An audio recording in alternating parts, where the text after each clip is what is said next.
Shalom mtu wa Mungu na kusalimu katika jina la Bwana wetu Yesu Kristo. Karibu katika kipindi chetu maalum cha kujifunza neno la Mungu. Na huu ni mfululizo wa madarasa yanayohusu wokovu. Mfululizo wa madarasa yanayohusu wokovu, na tunaangazia wokovu wa kweli ni upi? Wokovu wa kweli ni upi kulingana na maandiko. Na somo hili limekuja kufuatana na kuwepo kwa wimbi kubwa la watu ambao wanasema wameokoka, lakini ukichunguza katika jicho la kiroho unagundua pengine hawajauelewa wokovu au wengine hawajaokoka kabisa. Maana yake ni kwamba utakuta hata mtu ambaye hajui habari za Kristo anasema na mimi pia nimeokoka. Hivyo basi katika madarasa haya tunaangalia kwa undani ile eneo la wokovu likoje, na mtu anaposema ameokoka anapaswa awe na vitu gani katika maisha yake. Na hii ni sehemu ya 3, ikiwa kupata sehemu ya kwanza na ya pili ambayo ilikuwa inahusu katika eneo la ukiri na katika eneo la ubwana. Kwa hiyo kama hujapata madarasa hayo, basi ni vizuri kuyapitia ili tuendelee kunyambua kwa undani nini maana ya wokovu na nini maana ya kuokoka. Neno letu la msingi ambalo bado tupo nalo linatoka katika kile kitabu cha Warumi, ile sura ya 10 na kuanzia ule mstari wa 9. Neno la Mungu linasema, kwa sababu ukimkiri Yesu kwa kinywa chako ya kuwa ni Bwana na kuamini moyoni mwako ya kuwa Mungu alimfufua katika wafu utaokoka. Ukimkiri kwa kinywa chako ya kuwa ni Bwana na ukaamini moyoni mwako ya kuwa Mungu alimfufua katika wafu utaokoka. Tulishaona katika eneo la ukiri, lakini leo nataka tuangalie katika kipengele kingine cha kuamini moyoni mwako ya kuwa Mungu alimfufua katika wafu. Ni vizuri ukafahamu kwa nini anasema ukiamini katika moyo wako ya kuwa Mungu alimfufua katika wafu. Kwa nini aseme ukiamini ya kuwa yeye ni mwana wa Mungu? Kwa nini aseme ukiamini ya kuwa alikuja kuukomboa ulimwengu? Kwa nini aseme hivyo? Anasema ukiamini ya kuwa Mungu alimfufua kutoka katika wafu utaokoka. Na jambo hili tunalichukulia kiwepesi kwa sababu tumefundishwa hivyo kwamba ukiamini kwamba Mungu alimfufua katika wafu utaokoka. Lakini unaaminije? Kwa sababu ukweli ni kwamba hata mashetani wanajua hata sasa kwamba Mungu alimfufua katika wafu. Kwa hiyo huko kuamini kwamba Mungu alimfufua katika wafu ni kwa namna gani basi, ambapo wewe kama mtu uliyemwamini Kristo unapaswa ufahamu katika jambo hilo. Hivyo basi ili kuelewa vizuri turudi katika historia, katika maandiko na katika Agano la Kale. Na katika Agano la Kale tunasoma kwamba zamani kabla Kristo kuja na dini ya Kiyahudi, Wayahudi wengi walikuwa wanajua kabisa kwamba adui mkuu wa mwanadamu ni kitu kinachoitwa mauti. Na walikuwa wanajua kabisa kwamba mauti ndio inaenda kumwangamiza mwanadamu katika hatua yake ya mwisho. Ndio maana ukimwangalia mtu kama Ayubu, ukisoma kile kitabu cha Ayubu sura ya 14 kuanzia ule mstari wa 10 mpaka 13, utasoma pale utaona Ayubu anazungumzia kwamba mtu ataishi lakini baadaye atarudi mavumbini. Lakini ukimwangalia pia mtu kama Suleiman ambaye Mungu alimjalia hekima nyingi ya Mungu, utagundua katika sehemu nyingi kusoma kile kitabu cha Mhubiri kwa mfano sura ya 3 mstari wa 17 mpaka ule mstari wa 22, utaona Suleiman amtofautishi mwanadamu na mnyama. Anasema jambo moja linaweza likawapata watu wote. Litampata mnyama, litampata na mwanadamu, ni kitu kinachoitwa mauti. Lakini anasema pia sio tu mnyama na mwanadamu, anasema pia mwenye hekima na asiyekuwa na hekima. Maana kwamba anemcha Mungu na simcha Mungu, mwisho wa siku tu atakwenda kusarenda katika kitu kinachoitwa kifo. Kwa walikuwa wanajua kabisa kwamba mahali pekee ambapo ni ngumu au ni si rahisi mwanadamu kuweza kupashinda ni eneo linaloitwa mauti. Na hivyo basi jambo hili lilikawa ni jambo ambalo ni zito kwa watu wengi. Na utaona hata katika dini yao, hata baadaye utaona walikuja kugawanyika makundi mawili. Utaona kuna watu walikuwa wanaitwa Masadukayo na kuna watu walikuwa wanaitwa Mafarisayo. Wale Masadukayo hawakuamini kabisa kwamba mtu anaweza kafa akaendelea kuishi baada ya kifo au akafufuka. Walikuwa waamini kabisa katika ufufuo wa wafu, kiama cha wafu. Walikuwa waamini kabisa kwa sababu waliona kwamba hilo jambo haliwezekani hata kidogo, kwa sababu wamesoma katika maandiko mengi kwamba mwenye hekima na mpumbavu atakufa tu na atapotelea kwa mavumbini. Japokuwa kuna Mafarisayo yamkini wao walikuwa na nuru kidogo, lakini bado walikuwa hawaelewi kwa namna gani ili jambo linaweza likawa uhalisia. Kwa hiyo sasa walipomwona Kristo amekuja na amekuja kuleta habari njema, na akisema mimi ni Mwokozi, nimekuja kuwakomboa wanadamu, na akaeleza maneno yake yote. ilikuwa si rahisi watu kuamini katika maneno au shahidi wa maneno.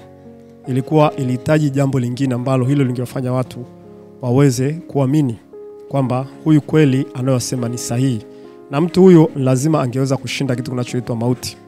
Na hivyo ndio maana Yesu Kristo alipokuja alizungumza, na mwisho wa siku akasema inanipasa kufa, siku ya tatu kufufuka.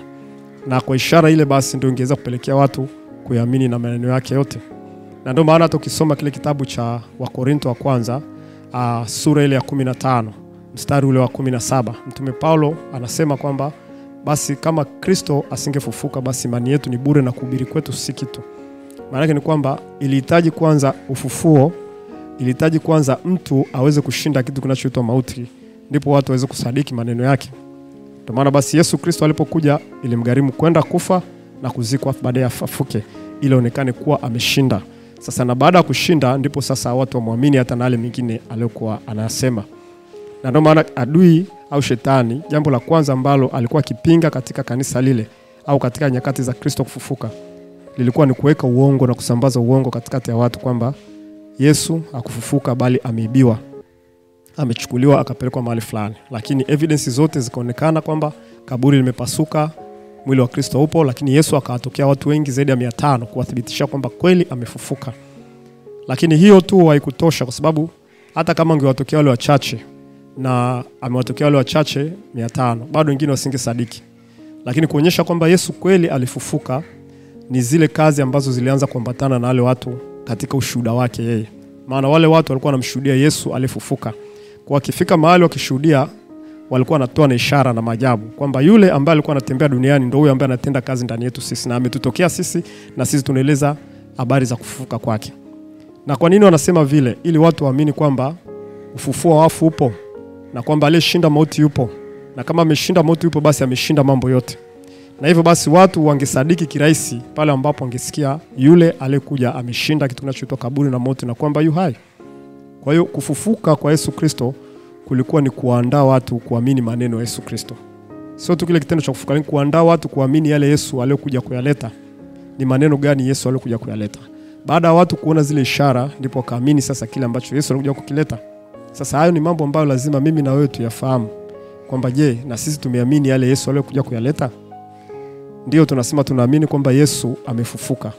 Lakini kuamini huku sio kule ambapo walikuwa nao kanisa la kwanza au watu wa zamani.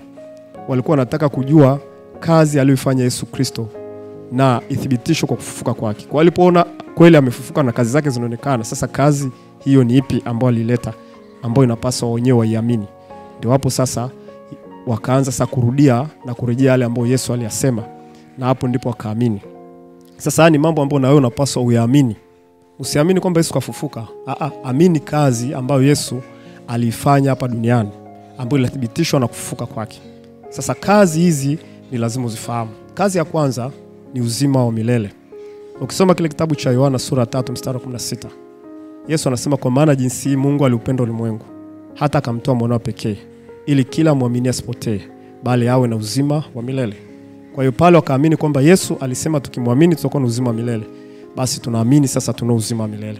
Kwa hiyo wakaamini kwamba kwa sababu wamempokea Yesu na wamekubali kazi yake, basi uzima wa milele uko ndani yao. Kwanza ule wakati watu wakaamini kwamba wamepokea uzima wa milele kama yeye alivyo hai na wao pia wako hai. Hata wakifa watakuwa naishi. Wakaamini yale maneno Yesu aliwaambia, yeye anaamini mimi hata akifa atakuwa naishi. Na kila ishe na kuniamini hata kufa kabisa hata milele. Katika kile kitabu cha Yohana sura 10 na ile sura 11 katika ile mazungumzo. Kwa hiyo waliamini yale maneno ya Yesu Kristo na kazi aliyokuja kuifanya duniani. Hilo ni jambo la kwanza kwamba wana uzima milele. Kwa waliamini na kupokea uzima milele kwa sababu Yesu amefufuka. Lakini jambo la pili ambalo waliliamini ni kwamba Yesu alileta kitu kinachoitwa ondoleo la dhambi na msamaha wa dhambi. Utakumbuka katika kile kipindi ambacho Bwana wetu Yesu Kristo anashiriki katika ule mkate na katika kile kikombe. Kusoma kile kitabu cha Mathayo sura 26 mstari wa 28. Mathayo 26 mstari wa 28. Utaona Bwana wetu Yesu Kristo wakati ule anashiriki kile kikombe akawaambia, hii ni damu yangu imwagikayo kwa ajili ya ondoleo la dhambi zenu. Umeona, damu yangu imwagikayo kwa ondoleo la dhambi. Kwa hiyo maana yake kwamba damu yake kumwagika pale msalabani ilikuwa ni kwa ajili ya kuondoa dhambi zetu. Kwa hiyo watu wakaamini kwamba damu ya Yesu iliyomwagika pale msalabani ni kweli imeondoa dhambi zetu. Uthibitisho nini? Kwa sababu ameshinda mauti. Kwa hiyo sisi hatuna dhambi. Kwa hiyo sisi tumeondolewa dhambi. Sisi hatuhesabiwi dhambi. Kwa hiyo kuanzia ule wakati na kuendelea utakuwa na ujasiri kwamba hatuna dhambi kwa sababu Kristo ameshinda mauti. Yule aliyeshinda ndo ametuambia haya, hatuna dhambi. Ametuondolea kwa damu iliyomwagika. Kwa hiyo tumeamini kazi ya damu yake. Kwa kaamini kazi ya damu yake, wakawa kweli wamehesabiwa haki kwa kumwamini Yesu Kristo tu, wala sio mtu mwingine yoyote. Lakini pia sio jambo hilo. Jambo lingine ni hukumu au ile hati ya mashtaka ambayo wenyewe walikuwa nayo kutokana na dhambi. Maana yake ni kwamba mtu akifa ilikuwa ni lazima aende kuadhibiwa kwa sababu ya dhambi, kwa sababu dhambi, mshahara wa dhambi ni mauti. Kwa hiyo Yesu Kristo alipokuja, alikuja kulipa deni la adhabu ambayo sisi ilituhusu sisi. Ndio maana ukisoma siku ile alipokuwa anasulubiwa katika kile kitabu cha Yohana sura 19 mstari 30, Yesu alipokuwa pale msalabani alipaza sauti yake akasema imekwisha. Alipaza sauti yake akasema imekwisha. Sasa ile iliyokwisha ni nini? Ile iliyokwisha ni ile hati ya mashtaka ambayo tulikuwa tumeshtakiwa sisi kwa sababu ya dhambi zetu kwenda kuhukumiwa. Kwa hiyo Yesu alikuja kupigwa kwa sababu ya dhambi zetu. Isaya sura 53 mstari wa 5 inasema kwa kupigwa kwake sisi tumepona na adhabu ya amani yetu ilikuwa juu yake. Maana yake kwamba yeye aliadhibiwa ili sisi tuweze kuwa hai. Yeye aliadhibiwa ili sisi tuweze kuishi. Adhabu yetu ilikuwa juu yake. Kwa kupigwa kwake sisi tumefanyaje? Tumepona. Ndio maana ukisoma kile kitabu cha Wakolosai sura ya 2 mstari wa 12, Paulo ameelezea vizuri zaidi kutokana na ile kufuatana na ile hati ya mashtaka. Wakolosai sura ile ya 2 mstari ule wa 12. Angalia hapo Paulo anachosema. Anasema mkazikwa pamoja naye katika ubatizo na katika huo mkafufuliwa pamoja naye kwa kuziamini nguvu za Mungu aliyemfufua katika wafu. Kwa tukafufuliwa pamoja naye kwa kuamini nguvu za Mungu. Anasema na ninyi mlipokuwa mmekufa kwa sababu ya makosa yenu, tulikuwa tumekufa kwa sababu ya makosa na kutokutahiriwa kwa mwili wenu. Anasema aliwafanya hai pamoja naye akiisha kutusamehe makosa yote. Tumesamehewa makosa yetu kwa ile kazi. Anasema akiisha kuifuta ile hati iliyoandikwa. Kulikuwa kuna hati imeandikwa ya nini? Ya kutushtaki kwa hukumu zake. Lakini anasema iliyokuwa na uadui kwetu, akaiondoa isiwepo tena, akaigongemea msalabani. Akiisha kuzivua enzi na mamlaka na kuzifanya kuwa ukogo kwa ujasiri, akizishangilia katika msalaba huo. Bwana Yesu asifiwe. Umeona ile hati ya hukumu zake alikwisha kuikamilisha. Kwa hiyo mtu yote ambaye anamwamini Yesu Kristo, maana yake ni kwamba anaamini kwamba hana hukumu yoyote kwa sababu hati ya hukumu alishakwisha, alishadhibiwa kwa ajili yetu. Kwa hiyo anaamini kabisa kwamba mimi sina hukumu yoyote katika maisha yangu. Sihukumiwi kwa jambo lolote kwa sababu mimi tayari Yesu Kristo alishahukumiwa kwa niaba yangu mimi. Kwa hiyo watu ambao wanasema walimwamini Kristo, wakaamini katika nguvu ya Mungu iliyomfufua katika wafu, wanaamini katika kazi ya Yesu Kristo aliyokuja kuifanya duniani. Kwa hiyo ni mambo ambayo unapaswa wewe mtu wa Mungu yafahamu. Kwa sababu watu wengi wanasema wameokoka lakini hawajui kazi ya Kristo ilikuwa ni ipi. Watu wengi wanasema wanaamini kwamba Mungu alimfufua katika wafu, lakini kwa namna ipi? Kuamini Mungu alimfufua katika wafu, basi unaamini kazi kamilifu ya Yesu Kristo aliyoleta duniani. Kwa sababu ameshinda mauti, basi pia ameshinda basi na mambo mengine yote, na maneno yake yote ni kweli. Ndio maana Tomaso yeye hakuamini mpaka akasema nitakapomuona na kuingiza vidole vyangu katika mikono yake ndipo nitakaposadiki. Na kweli alipomuona akasadiki. Maana kwamba imani ilikamilishwa kwa kufufuka kwake, kuona kweli ameshinda yale ambayo yalikuwa yameshindikana. Kwa hiyo ndugu yangu, ninachotaka kukuambia katika wokovu wako, je, ndani ya moyo wako unausikia msamaha? Umeuona msamaha wa dhambi? Je, bado unajihukumu ndani ya moyo wako kwamba una dhambi? Sasa kama unajihukumu ndani ya moyo wako na unasema umeokoka na dhambi, afu na dhambi, ni wokovu gani umeupokea? Umeona? Upasi kuwa na mashtaka ya hukumu ndani ya moyo wako kwamba mimi nina dhambi, hapana. Unatakiwa ukiri kwamba Yesu amenisamehe dhambi zangu. Na hiyo ni silaha kubwa ambayo utaweza kumshinda shetani. Shetani atakwambia hujasamehewa dhambi kwa sababu ya makosa yako ya nyuma. Na wewe utaanza kufikiria kweli zamani mimi nilikuwa hivi, Yesu bado ananishtaki. Yesu ameshakusamehe. Kwa sababu gani? Kwa sababu yeye mwenyewe alisema katika neno lake, kwa damu yake ile sisi tunapata ondoleo la dhambi na msamaha wa dhambi. Kwa hiyo damu yake tayari ishaondoa dhambi na amefuta dhambi yako kabisa. Amini hivyo kwamba hauna dhambi. Ni lazima ujifunze hilo jambo, lakini pia lazima ujue kabisa kwamba una uzima wa milele. Uzima wako sio nusu. Umeshapewa uzima wa milele, hata ukifa utakuwa unaishi. Lakini leo utaona mtu anakuambia ukimuuliza je, umeokoka? Anasema ndio nimeokoka. Ukimuuliza ukifa leo unaelekea kwenda mbinguni, anasema sina hakika, Mungu ndiye anayejua. Mtu anasema hivyo bado hajaokoka. Mtu anasema kwamba mimi sina hakika kwamba pengine labda ninaishi kila siku kuwa katika maisha ya toba. Ni kweli hilo ni jambo la msingi, lakini ni lazima uhakika uwepo ndani yako. Bwana ametupa uhakika wa uzima milele tunapomwamini Yesu Kristo tu, sio kwa matendo yako, kumwamini tu. Kuamini kazi yake kwamba nilikuja ili wewe una uzima milele, tena uwe nao tele. Kwa lazima ukiri mimi na uzima milele ndani ya moyo wangu kwa imani katika yeye, sio katika mambo yako wewe. Lakini pia lazima uamini kwamba hukumiwi. Hauna mashtaka yote. Mungu hakuhukumu kwa lolote. Mungu amekwisha kusamehe kwa sababu agano aliloingia na wewe aliingia kwa kupitia Yesu Kristo, sio kwa kupitia matendo yako, bali Yesu Kristo. Kwa hiyo kuamini huko maana yake kwamba kumtegemea Yesu kwa kila kitu, kuwa na ujasiri na kazi ya Yesu. Ukiwa na ujasiri na kazi ya Yesu utamshinda shetani. Lakini ukijiangalia wewe kwamba vile ndo unashindania kwamba mimi mwenyewe kwa nguvu zangu nitaupata wokovu, huo ni uongo. Huwezi kupata wokovu kwa nguvu zako. Wokovu wetu tunaupata kwa kumwamini Yesu Kristo, kwa sababu yeye ndo alitolewa kwa ajili yetu kutukomboa sisi. Maandiko yanasema katika Biblia kwamba ataitwa Yesu kwa sababu ndio atakiwa kukomboa watu na dhambi zao. Kwa Yesu ndo anayetukomboa sisi, kwa amini kazi ya Yesu Kristo ile aliyokuja kuileta kwa kifo na kufufuka kwake. Kwa hiyo ukisema nimemkiri Yesu kwa kinywa na nimeamini kwamba Mungu alimfufua katika wafu, usiseme kwamba ninaamini tu Mungu amemfufua katika wafu, lakini fikiria unaposema ninaamini kwamba Mungu amemfufua katika wafu, fikiria sasa zile kazi za Kristo Yesu zilizomfanya kuja duniani, kwamba wewe upate uzima milele, wewe upate msamaha wa dhambi, wewe upate ondoleo la dhambi, lakini pia wewe upate amani katika maisha yako na uponyaji katika maisha yako na mbinguni uende. Lazima uamini hilo jambo. Kwa hiyo hili ni jambo ambalo nilitamani wewe ulifahamu kama mtoto wa Mungu. Usiwe mtu wa mashaka, usiwe mtu wa wasiwasi, usiwe mtu wa oga, usiwe mtu wa hofu, usiwe mtu kwamba kana kwamba uje kuokoka au uje kumjua Mungu.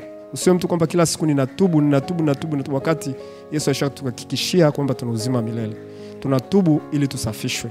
Lakini ukishaamini ile siku ya kwanza, lazima uendelee kukiri wokovu, kwa sababu wokovu unatoka kwa Yesu wala sio kwa nguvu zako. Mungu akubariki sana. Tunaendelea katika madarasa haya.